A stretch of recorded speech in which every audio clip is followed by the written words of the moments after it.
सहर ठारू बहुत दूर गोटे घन जंगल थिला।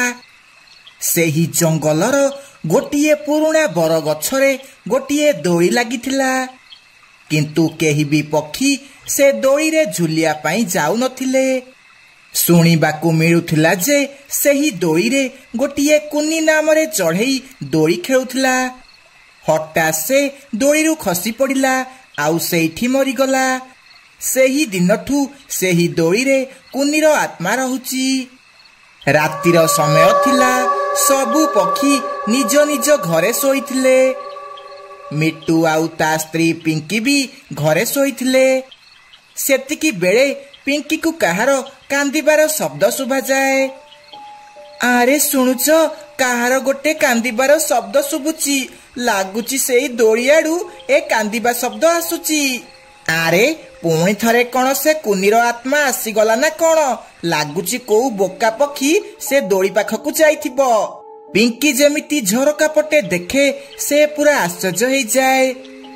मिट्टू ये देखो से दोली रे किए बसिकी खेलुची आउ से बहुत भयंकर देखा जाउची।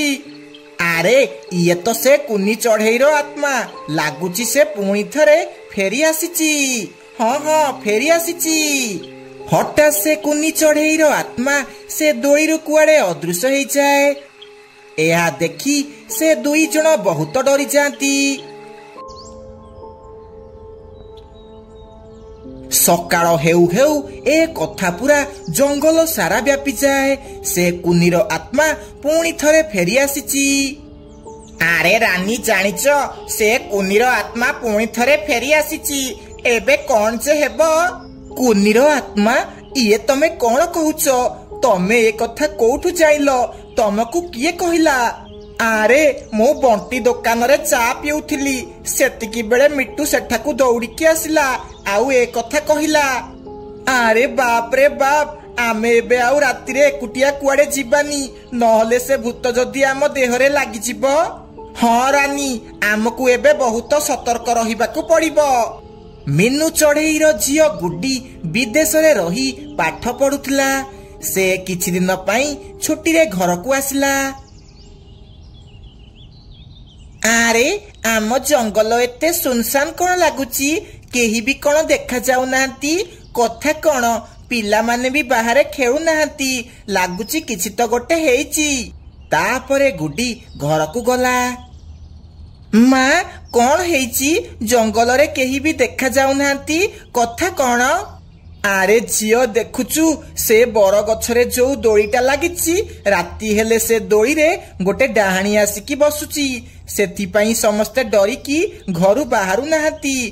तू भी केबे भी से दोली पाखकू जीवुनी। माँ तमे मजाक करुच ना? आजि काली दुनिया रे भूत कुआडे आसीबो? ए सबु मिछ कथा।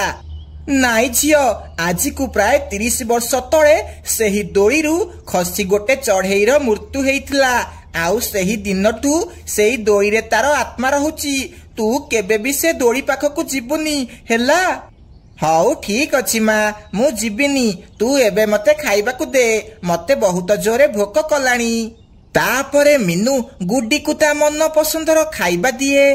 से माँ झियो बहुत खुशी रे बसी खांती। रातिरे समस्ते सोई पड़िथिले। सेतिकी बेले गुड्डीर निद भांगी जाए। से बसिकी झरका पटे से दोली को देखिबाकू लागे। माँ कहूची ए दोली रे कोउटी भूत रहुची। काई कोउटी भूत? मते दोली खेलिबाकू इच्छा हेलानी। माँ तो सोईची। जाउची एई समय रे जाई टिके दोली खेलिकी आसीबी। एहा कही गुड्डी सेही दोली पाखकू जाए। वाओ केते बढ़िया दोली हेइची। जाउची बसिकी टिके खेलिबी। एहा कही गुड्डी दोली रे बसी पड़े आउ जोरे जोरे झुलिबाकू लागे। मु जो दिन हुए सजबाज सेई दिन हुए द्वितीय रज। हाँ हाँ एमिति गीत बोली से खेलिबाकू लागे। किंतु जेमिति से दोलीरु ओल्हेइबाकू लागे ताकू सेमिति कोउ अदृश्य शक्ति भिड़िकी रखे। आरे किए किए एठी? मते किए धरिच? छाड़ मते छाड़। किए कोठी अछ? बंचाओ बंचाओ।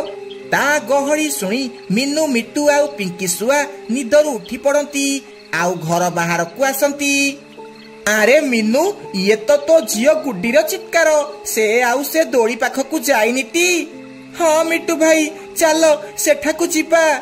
ତାପରେ ସେମାନେ ସେହି ଦୋଳି ପାଖକୁ ଯାଆନ୍ତି ଆଉ ସେଠାକୁ ଯାଇ ଦେଖନ୍ତି ଗୁଡି ସେଠାରେ ବେହୋସ ହେଇ ପଡିଛି। ଆରେ ଇଏ କଣ? ମୋ ଝିଅକୁ କଣ ହେଲା? କଣ ହେଲା ତାକୁ? ଲାଗୁଛି ଇଏ ଭୂତକୁ ଦେଖି ବେହୋସ ହେଇଯାଇଛି। ଚାଲ ୟାକୁ ଘରକୁ ନେଇକି ଯିବା। ତାପରେ ସମସ୍ତେ ଗୁଡିକୁ ନେଇ ଘରକୁ ଯାଆନ୍ତି। ସକାଳୁ ଯେତେବେଳେ ଗୁଡିର ହୋସ ଆସେ, ସେ ତା ମାକୁ ରାତିରେ ହେଇଥିବା ସବୁ ଘଟଣା ବିଷୟରେ କୁହେ। ମୁଁ ତତେ ମନା କରିଥିଲି ସେ ଦୋଳି ପାଖକୁ ଯିବୁନି ବୋଲି। ତୁ କାହିଁକି ଗଲୁ? ତୁ ଗଲୁ ବୋଲି ଏତେ ସବୁ ହେଲା। ମତେ କ୍ଷମା କରିଦେ ମା, ମୁଁ ଏବେ ତୋର ସବୁ କଥା ମାନିବି। ସେଦିନ ରାତିରେ ଯେତେବେଳେ ରାନୀ ସେହି ବାଟ ଦେଇ ତା ଘରକୁ ଫେରୁଥିଲା, ସେତିକି ବେଳେ କୁନି ଚଢ଼େଇର ଆତ୍ମା ରାନୀ ଦେହରେ ପଶିଯାଏ। ରାନୀ ଆଖି ପୁରା ନାଲି ହେଇଯାଏ ଆଉ ତା ଦେହ ବହୁତ ଭୟଙ୍କର ହେଇଯାଏ। ସେ ସିଧା ଦୋଳି ପାଖକୁ ଯାଏ ଆଉ ଦୋଳିରେ ବସି ଖେଳିବାକୁ ଲାଗେ। କେହି ମୋର ଏ ଦୋଳି ନେଇ ପାରିବେନି। ଏଇଟା ହେଉଛି ମୋ ଦୋଳି, ଆଉ ମୋ ଦୋଳିରେ ଯିଏ ବସିବ ମୁଁ ତାକୁ ମାରିଦେବି। ସେତିକି ବେଳେ ଜଙ୍ଗଲର ସବୁ ପକ୍ଷୀ ଗୋଟିଏ ଜାଗାରେ ଏକାଠି ହୁଅନ୍ତି। ନା, ଏ କୁନିର ଆତ୍ମା ଆମକୁ ବହୁତ ହଇରାଣ କଲାଣି। ୟାର କିଛି କରିବାକୁ ପଡିବ। ଆମକୁ ସେ ଦୋଳିକୁ ନଷ୍ଟ କରିବାକୁ ପଡିବ। ତାପରେ ଆମକୁ ଯାଇ ଶାନ୍ତି ମିଳିବ। ତାପରେ ସମସ୍ତେ ଯାଇ ସେ ଦୋଳିକୁ କାଟି ଦିଅନ୍ତି। ତାପରେ କୁନିର ଆତ୍ମା ରାନୀ ଦେହରୁ ବାହାରକୁ ଆସେ। ତମେ ମାନେ ଇଏ ସବୁ ଠିକ କଲନି। ମୁଁ ତମ ସମସ୍ତଙ୍କୁ ଖାଇଦେବି। ହଁ, ଖାଇଦେବି। ତାପରେ ସବୁ ପକ୍ଷୀ ମିଶିକି ସେ ଦୋଳିରେ ନିଆଁ ଲଗେଇ ଦିଅନ୍ତି। ନିଆଁ ଲାଗୁ ଲାଗୁ କୁନିର ଦେହ ବି ଜଳିବାକୁ ଲାଗେ ଆଉ ସେ ବି ଜଳି ପୋଡ଼ି ପାଉଁଶ ହେଇଯାଏ। ତାପରେ ଜଙ୍ଗଲର ପକ୍ଷୀମାନେ ପୁଣି ଥରେ ହସ ଖୁସିରେ ରହିବାକୁ ଲାଗନ୍ତି। ଜଗୁ ଏ ବାଜି 10ମ ପରୀକ୍ଷାରେ ଫେଲ ହେଇଯାଇଥିଲା, କିନ୍ତୁ ସେ ଲାଜ ନ କରି ସ୍କୁଲକୁ ଯାଏ।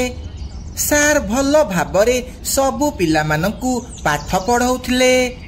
ଗୋଟିଏ ଦିନ ମିଟୁ ସାର୍ ସ୍କୁଲ ଆସିଲା ବେଳେ ତାଙ୍କ ମୁଣ୍ଡ ବୁଲେଇ ହେଲା। ସେ ତଳେ ପଡ଼ିଗଲେ। ଡାକ୍ତର ତାଙ୍କୁ 2 ମାସ ପାଇଁ ରେଷ୍ଟ ନେବାକୁ କହିଲେ। ସେଥିପାଇଁ ସେ ଆଉ ସ୍କୁଲ ଆସିପାରିଲେ ନାହିଁ। ତାଙ୍କ ବଦଳରେ ଜଣେ ନୂଆ ସାର୍ ସ୍କୁଲକୁ ଆସିଲେ। ସାର୍ ନମସ୍କାର। ପିଲାମାନେ, ତମ ମିଟୁ ସାର୍ଙ୍କ ଦେହ ଖରାପ, ସେଥିପାଇଁ ସେ 2 ମାସ ଯାଏ ସ୍କୁଲ ଆସିବେନି। ଆଜିଠୁ ମୁଁ ତମକୁ ପାଠ ପଢ଼େଇବି। ଆଉ ହଁ, ମୁଁ ଯାହା ଟ୍ୟାକ୍ସ ଦେବି ସମସ୍ତେ କରିକି ଆସିବ, ନହେଲେ ବାଡ଼େଇକି ତମ ପିଠି ଫଟେଇ ଦେବି। ସବୁ ପିଲା ସାରଙ୍କଠୁ ଏମିତି କଥା ଶୁଣି ଭୟରେ ଥରିବାକୁ ଲାଗିଲେ। ହେ ବୋଉ, ସାରଙ୍କ କଥା ଶୁଣି ମତେ ଝାଡ଼ା ଲାଗିଲାଣି। ହେ ଭଗବାନ, ଆମକୁ ରକ୍ଷା କର। ମୁଁ ତମକୁ ସବୁ ମଙ୍ଗଳବାର ନଡ଼ିଆ ଦେବି। ହେ ବୋଉ, ଲାଗୁଛି ସାରେ ବହୁତ ରାଗି। ହଉ, ମୋର କଣ ଅଛି, ମୁଁ ସବୁଦିନ ମନ ଦେଇ ପାଠ ପଢ଼ିବି ଆଉ ସ୍କୁଲ ଆସିବି। ପିଲାମାନେ, ମୁଁ ତମକୁ ଆଜି କିଛି ସହଜ ପ୍ରଶ୍ନ ପଚାରିବି। କହିଲ ଦେଖି, 200 × 40 ୟାର ଉତ୍ତର କଣ ହେବ? ସାର୍, ୟାର ଉତ୍ତର ହେଉଛି 8000। ବଢିଆ ମାନୁ, ବଢିଆ, ଗୁଡ ବୟ। ଏବେ କହିଲ 500 + 200 = କେତେ? ବିଟୁ, ତୁ ଏ ପ୍ରଶ୍ନର ଉତ୍ତର କହ। ମତେ ତ ଏ କ୍ୱେଶ୍ଚିନ୍ର ଆନ୍ସର ଆସିନି। ମୁଁ କେମିତି ଏ କ୍ୱେଶ୍ଚିନ୍ର ଆନ୍ସର ଦେବି? ହଇରେ ବିଟୁ, ତୁ କଣ ଏ ପ୍ରଶ୍ନର ଉତ୍ତର କହିପାରିବୁନି? ନାଇଁ ସାର୍, ମୁଁ ୟାର ଉତ୍ତର କହିପାରିବିନି, ମତେ ଆସିନି। ହଇରେ ଜଗୁ, ତୁ କହିଲୁ ଏ ପ୍ରଶ୍ନର ଉତ୍ତର କଣ ହେବ? ହେ ବୋଉ, ଏ ଭିଡ଼ କ୍ୱେଶ୍ଚିନ୍ର ଉତ୍ତର କଣ ହେବ କେଜାଣି? ଯାଉଛି ମନ ଇଚ୍ଛା କହିଦେବି। ସାର୍, ଉତ୍ତର ହେଲା 400। ତୁ କେମିତି ଜାଣିଲୁ ଏ କ୍ୱେଶ୍ଚିନ୍ର ଆନ୍ସର 400 ହେବ ବୋଲି? ଏ କଥା ଶୁଣି ଜଗୁ ମୁହଁ ତଳକୁ କରି ବସେ। ହଇରେ ଜଗୁ, ଆଉ ଯଦି ମନ ଇଚ୍ଛା ଆନ୍ସର ଦେଇଥିବୁ ତ ଗାଲ ଫଟେଇ ଦେବି। ହଉ ଆସ ଆଉ କିଛି ନୂଆ ବିଷୟ ପଢିବା। ତାପରେ ସାର୍ ଆଉ କିଛି ନୂଆ ବିଷୟ ପଢେଇଲେ। ତାପରେ ସ୍କୁଲ ଛୁଟି ହେଲା। ବାପରେ ବାପ, ଆଜି ମୋ ଦେହରୁ ଝାଳ ବାହାରିଗଲା। ଆଜି ଆଉ ମୁଁ ଖେଳିବାକୁ ବାହାରକୁ ଯିବିନି, ଘରେ ବସି ମନ ଦେଇ ପାଠ ପଢିବି, ନହେଲେ ସାର୍ ମୋ ପିଠି ଫଟେଇ ଦେବେ। ଏହା କହି ଜଗୁ ଘରକୁ ଗଲା। ଆଉ ଘରକୁ ଯାଇ ମନ ଦେଇ ପାଠ ପଢିଲା। ଆରେ ଇଏ କଣ, ଆଜି କଣ ସୂର୍ଯ୍ୟ ପଶ୍ଚିମ ଦିଗରେ ଉଦୟ ହେଇଛନ୍ତି ନା କଣ? ଇଏ କଣ ପାଠ ପଢୁଛି? ହଉ ହଉ ପଢୁ। ସେତିକି ବେଳେ ଜଗୁର ସାଙ୍ଗ ରାଜୁ ସେଠାକୁ ଆସିଲା। ହଇରେ ଜଗୁ, ତୁ ଆଜି କଣ ନଈ କୂଳକୁ ଯିବୁନି ନା କଣ? ନା, ଆଜି ମୁଁ ନଈ କୂଳ ଆଡେ ଯିବିନି, ନହେଲେ ସେ ନୂଆ ସାର୍ ମୋ ଗାଲ ଫଟେଇ ଦେବେ। ମୁଁ ମନ ଦେଇ ପାଠ ପଢିବି। ହଉ ତୁ ତାହେଲେ ପାଠ ପଢେ, ମୁଁ ଯାଉଛି। ଏହା କହି ରାଜୁ ସେଠାରୁ ଚାଲିଗଲା। ଜଗୁ ତାପରେ ମନ ଦେଇ ପାଠ ପଢିଲା। ଆଉ ତା ପରଦିନ ସ୍କୁଲକୁ ଗଲା। ତାପରେ ସାର୍ ପାଠ ପଚାରିଲେ। ସବୁ ପିଲା ଠିକ ଠିକ ଆନ୍ସର ଦେଇଦେଲେ। ତାପରେ ସାର୍ ଖୁସି ହେଇ ଆଉ କିଛି ନୂଆ ବିଷୟ ପଢେଇଲେ। ଏମିତି କିଛି ଦିନ ବିତିଗଲା। ଗୋଟିଏ ଦିନ ସାର୍ ଡେରିରେ ସ୍କୁଲ ଆସିଲେ। ଆଉ କିଛି ପୁରୁଣା କୋଶ୍ଚିନ୍ ପଚାରିଲେ। ମାନୁ, କହିଲୁ ସୂର୍ଯ୍ୟଙ୍କୁ ଇଂଲିଶରେ କଣ କୁହନ୍ତି? ସାର୍, ସୂର୍ଯ୍ୟଙ୍କୁ ଇଂଲିଶରେ ସନ୍ କୁହନ୍ତି। ଭେରି ଗୁଡ ମାନୁ। ବିଟୁ, ତୁ କହିଲୁ ଆକାଶକୁ ଇଂଲିଶରେ କଣ କୁହନ୍ତି? ସାର୍, ଆକାଶକୁ ଇଂଲିଶରେ ସ୍କାଏ କୁହନ୍ତି। ବହୁତ ବଢିଆ, ବହୁତ ବଢିଆ। ଆଚ୍ଛା ଜଗୁ, ତୁ କହିଲୁ ଚନ୍ଦ୍ରକୁ ଇଂଲିଶରେ କଣ କୁହନ୍ତି? ଆରେ ଇଏ କଣ, ସାରେ ସମସ୍ତଙ୍କୁ ସହଜ ପ୍ରଶ୍ନ ପଚାରିଲେ, ଆଉ ମତେ ପଚାରିଲା ବେଳକୁ ଭିଡ କୋଶ୍ଚିନ୍ ପଚାରୁଛନ୍ତି। ଏବେ ମୁଁ କଣ କହିବି? ଆରେ ଜଗୁ, ତୁ କହିବୁ କି ନାହିଁ? ସାର୍, ଉତ୍ତର ମୋର ମନେ ନାହିଁ। ହଇରେ, ଏବେ ପା ସେ ପାଠ ପଢା ହେଇଥିଲା, ଆଉ ତୁ ଭୁଲିଗଲୁ? ଏଠିକି ଟିକେ ଆସିଲୁ ଧନ। ଏହା କହି ସାର୍ ଜଗୁକୁ ଜୋରେ ଜୋରେ ବାଡେଇବାକୁ ଲାଗିଲେ। ଜଗୁ, କାଲି ସବୁ ପାଠ ଭଲସେ ପଢିକି ଆସିବୁ, ନହେଲେ ତ ପିଠିରେ ପୁଅ ଖୋଳିଦେବି। ହଉ ପିଲାମାନେ, ଏବେ ଘରକୁ ଯାଅ। ତାପରେ ସବୁ ପିଲା ଘରକୁ ଯାଆନ୍ତି। କାଲି ମୁଁ ଏତେ ସାରା ପାଠ କେମିତି କରିବି? ନା, କାଲି ମୁଁ ସ୍କୁଲ ଆସିବିନି। କାଲି ମୁଁ କିଛି ବାହାନା କରି ରହିଯିବି। ଏମିତି ସେ ଦିନ କଟିଗଲା।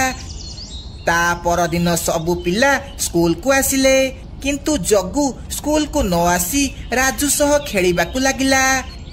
ଆଉ ସ୍କୁଲ ଛୁଟି ସମୟରେ ଘରକୁ ଫେରିଲା। ଏମିତି ସେ ଦିନ ବି କଟିଲା। ତା ପରଦିନ ଜଗୁ ସ୍କୁଲକୁ ଗଲା। ହଇରେ ଜଗୁ, କାଲି କାହିଁ ସ୍କୁଲ ଆସିଲୁନି? କାଲି କୁଆଡେ ଯାଇଥିଲୁ? ସାର୍, କାଲି ମୋ ଅଜା ମରିଗଲେ, ସେଥିପାଇଁ କାଲି ମୁଁ ମାମୁଁ ଘରକୁ ଯାଇଥିଲି।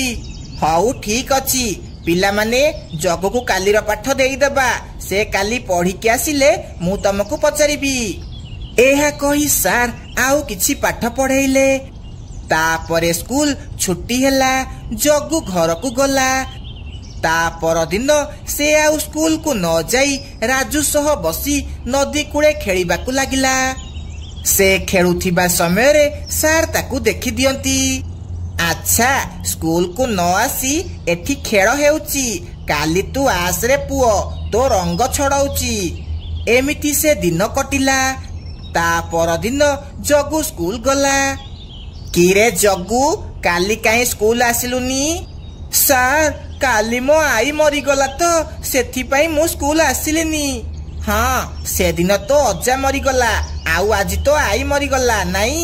ତାପରେ ଆଉ କେତେ ଜଣ ମରିଯିବେ। ଏମିତି ତୁ ସ୍କୁଲ ବନ୍ଦ କରିଥିବୁ ନାଇଁ? ସାର୍ ଆଉ ଜାଣିଗଲେ ନା କଣ? ଆଚ୍ଛା, କାଲି ତୁ ଯଦି ମାମୁଁ ଘରକୁ ଯାଇଥିଲୁ, ତାହେଲେ ସେ ନଦୀ କୂଳେ ବ୍ୟାଗ ଥୋଇକି କିଏ ଖେଳୁଥିଲା? ଏହା କହି ସାର୍ ଜଗୁକୁ ଜୋରେ ଜୋରେ ବାଡେଇବାକୁ ଲାଗିଲେ। ଆଉ ଯଦି ଥରେ ଏମିତି କରିଥିବୁ ତ ପିଠି ଫଟେଇ ଦେବି। ନାଇଁ ସାର୍, ମୁଁ ଆଉ ଏମିତି ଭୁଲ କରିବିନି। ମତେ କ୍ଷମା କରିଦିଅ ପ୍ଲିଜ ସାର୍, ମତେ କ୍ଷମା କରିଦିଅ, ମତେ କ୍ଷମା କରିଦିଅ। ଏମିତି ଜଗୁକୁ ମିଛ କହିବାର ଫଳ ମିଳିଯାଏ।